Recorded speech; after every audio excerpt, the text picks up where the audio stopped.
5 या 6 अप्रैल कब करें चैत्र नवरात्र में कन्या पूजन। कन्याओं को गलती से भी न दें ये एक चीज, जानिए क्या खिलाएं। नमस्कार दोस्तों, राधे राधे, जय श्री कृष्णा। दोस्तों, चैत्र नवरात्र हिंदू धर्म का एक विशेष पर्व है। यह त्यौहार देवी दुर्गा को समर्पित है। इस दौरान साधक माता रानी के 9 रूपों की पूजा अलग अलग दिन करते हैं और कठिन व्रत रखते हैं। इसके अलावा चैत्र नवरात्र में कन्या पूजन का भी बड़ा महत्व है। कन्या पूजन में कन्याओं को देवी दुर्गा के 9 रूपों का प्रतीक मानकर उनकी पूजा की जाती है। वहीं यह अनुष्ठान इस व्रत का अहम भाग माना जाता है। तो आइए इस आर्टिकल में जानते हैं कि कन्या पूजन कैसे करना चाहिए, कन्या पूजन कब करना है। चैत्र नवरात्र में कन्या पूजन अष्टमी या नवमी तिथि को किया जाता है। इस साल अष्टमी तिथि 5 अप्रैल और नवमी तिथि 6 अप्रैल को पड़ रही है, जिस वजह से अष्टमी तिथि की कन्या पूजन 5 अप्रैल और नवमी तिथि की कन्या पूजन 6 अप्रैल को की जाएगी। ऐसे में आप इन दोनों में से किसी भी दिन कन्या पूजन कर सकते हैं। कन्या पूजन मंत्र।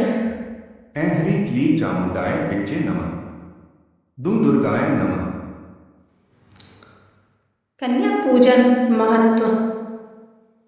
नवरात्रि के दौरान माता के भक्त कन्या पूजन करते हैं। माना जाता है कि कन्याओं का पूजन करने से माता का आशीर्वाद भक्तों को प्राप्त होता है। भारत में कई जगह कन्या पूजन नवरात्रि की अष्टमी तिथि के दिन होता है, वहीं कहीं कहीं नवमी तिथि के दिन भी कन्या पूजन किया जाता है। आज हम आपको बताएंगे कि अगर आप भी नवरात्रि के दौरान कन्या पूजन करने वाले हैं तो किन गलतियों को करने से आपको बचना चाहिए।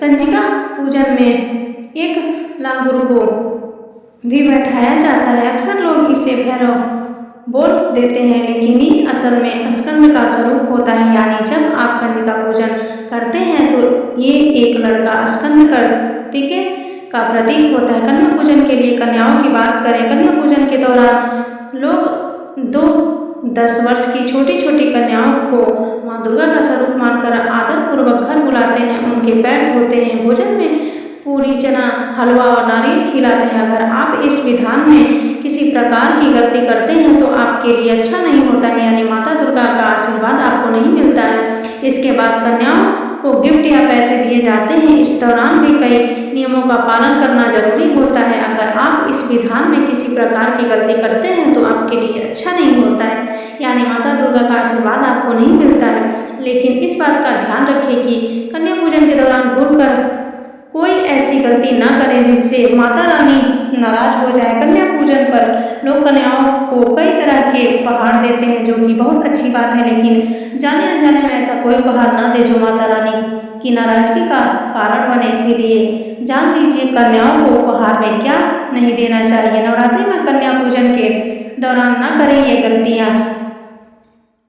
नवरात्रि में कन्याओं का पूजन माता के 9 स्वरूपों को ध्यान में रखकर किया जाता है। 9 कन्याएं 9 देवियों का प्रतीक होती हैं, इसीलिए कन्या पूजन के दिन उनके आने से पूर्व ही आपको उस स्थान की सफाई कर देनी चाहिए जहां आप उनको बैठाएंगे। अगर आप कन्या के बैठने के स्थान को साफ नहीं करते तो आपकी ये भूल माता को अप्रसन्न कर सकती है। कन्या पूजन वाले दिन भूलकर भी कन्याओं को डांटे नहीं, बल्कि आदरपूर्वक आपको उनका स्वागत करना चाहिए। कन्याएं आपके व्यवहार से जितनी प्रसन्न होंगी, माता भी आपसे उतनी ही प्रसन्न रहेंगी।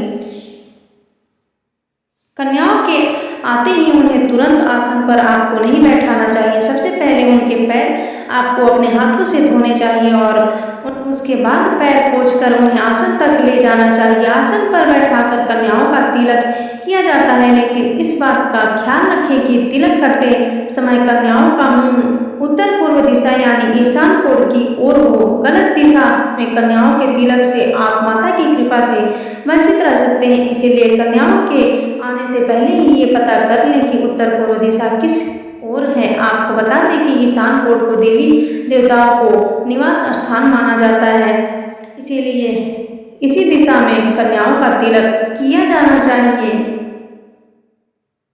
अगर आप कन्याओं के साथ ही एक बालक को पूजा में नहीं बुलाते तो आपकी पूजा अधूरी रह सकती है। इसीलिए पूजा में 9 कन्याओं के साथ एक बालक को भी आप अवश्य बुलाएं। बालक को भैरव का रूप माना जाता है। भोजन के बाद अगर आप सामर्थ्य के अनुसार कन्याओं को दक्षिणा नहीं देते तो कन्या पूजन अधूरी रह जाती है। इसीलिए कन्या पूजन के बाद आपको अपनी सामर्थ्य के अनुसार दक्षिणा भी कन्याओं के हाथ में अवश्य रखनी चाहिए। कन्या पूजन में कन्याओं के पैर छूकर आशीर्वाद दिया जाता है, इसीलिए ख्याल रखें कि कोई कन्या आपके पैर न छुए। कन्या पूजन में कंजों को न दें ऐसा उपहार।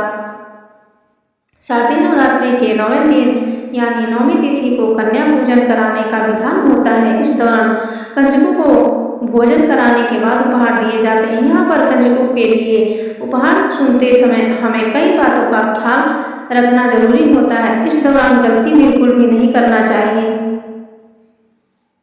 नंबर 1, कन्या पूजन के दौरान कन्याओं को उपहार में धातु नहीं भेंट करना चाहिए, यानी भूलकर भी बर्तन या प्लास्टिक की चीजें उपहार में नहीं दें। नंबर 2, कन्या पूजन के बाद कंजकों को उपहार में कांच की या नुकीली कोई वस्तु देने से भी बचना चाहिए। नंबर 3, माता का स्वरूप होती है कन्या, इसीलिए लाल रंग की चुनरी या कपड़े उपहार में देना चाहिए। गलती से भी काले कपड़े व काले रंग का रुमाल भेंट नहीं करें। नंबर 4, कन्याओं को भोजन कराने के दौरान यह बात याद रखें कि सीधे भोजन कराने के बजाय पहले उनके पैर धोएं, तिलक लगाएं और फिर आसन पर बिठाकर भोजन परोसें। नंबर 5, भोजन परोसने के दौरान खाना लहसुन और प्याज का नहीं बना होना चाहिए। नंबर 6, छोटी कन्याएं जितना खा पाए उन्हें आदरपूर्वक उतना ही खिलाएं। नंबर 7, कन्याओं को भोजन और उपहार आदि देने के बाद पैर छूने का नियम होता है, भूलना नहीं चाहिए, माता दुर्गा नाराज हो सकती हैं। नंबर 8, कन्याओं को विदा करने के बाद तुरंत ही घर की साफ सफाई न करें, इस दौरान थोड़ा रुकना चाहिए। इन गलतियों से भी बचें। कन्याओं को घर आते ही सीधे भोजन कराने के बजाय पहले उनके पैर धोएं, तिलक लगाएं और फिर आसन पर बिठाएं। कन्याओं के भोजन में लहसुन प्याज युक्त चीजें ना खिलाकर केवल हलवा पूरी चना और नारियल ही खिलाएं। छोटी कन्याएं जितना खा पाए उन्हें आदरपूर्वक उतना ही खिलाएं। बिना पैर छुए कन्याओं को भूलकर भी विदा ना करें, इससे मां दुर्गा नाराज हो जाती हैं। कन्याओं को विदा करने के बाद तुरंत ही घर की साफ सफाई न करें। देवी पूजन के बाद परिवार ग्रहण करे प्रसाद। कन्या पूजन के बाद सबसे पहले सारे परिवार को बचे हुए मधु फरक का सेवन करना चाहिए। इसके साथ ही जो कलश आपने नवरात्र में अपने मंदिर में रखा है उसके जल को पूरे घर में छिड़क दें। साथ ही कलश पर रखे नारियल के जल को पूरा परिवार प्रसाद की तरह ग्रहण करे। बरसेगी धन लक्ष्मी। अगर कोई कन्या आपको सिक्का दे जाए या कलश से सिक्का गिर जाए तो ये बहुत ही शुभ संकेत है। ऐसा अगर हो तो आप इसे बिना किसी से जिक्र किए तुरंत लाल कपड़े में बांधकर अपने गले में या अपनी तिजोरी में रख दें। दोस्तों, उम्मीद है आप सभी को वीडियो पसंद आई है, तो चैनल को सब्सक्राइब और वीडियो को लाइक जरूर करें। यह तमाम जानकारी जन रुचि को ध्यान में रखकर दी जा रही है। ज्योतिष और धर्म के उपाय और सलाहों को अपनी आस्था और विश्वास पर आजमाएं। कंटेंट का उद्देश्य मात्र आपको बेहतर सलाह देना। इस संदर्भ में हम किसी भी प्रकार का कोई दावा नहीं करते। धन्यवाद।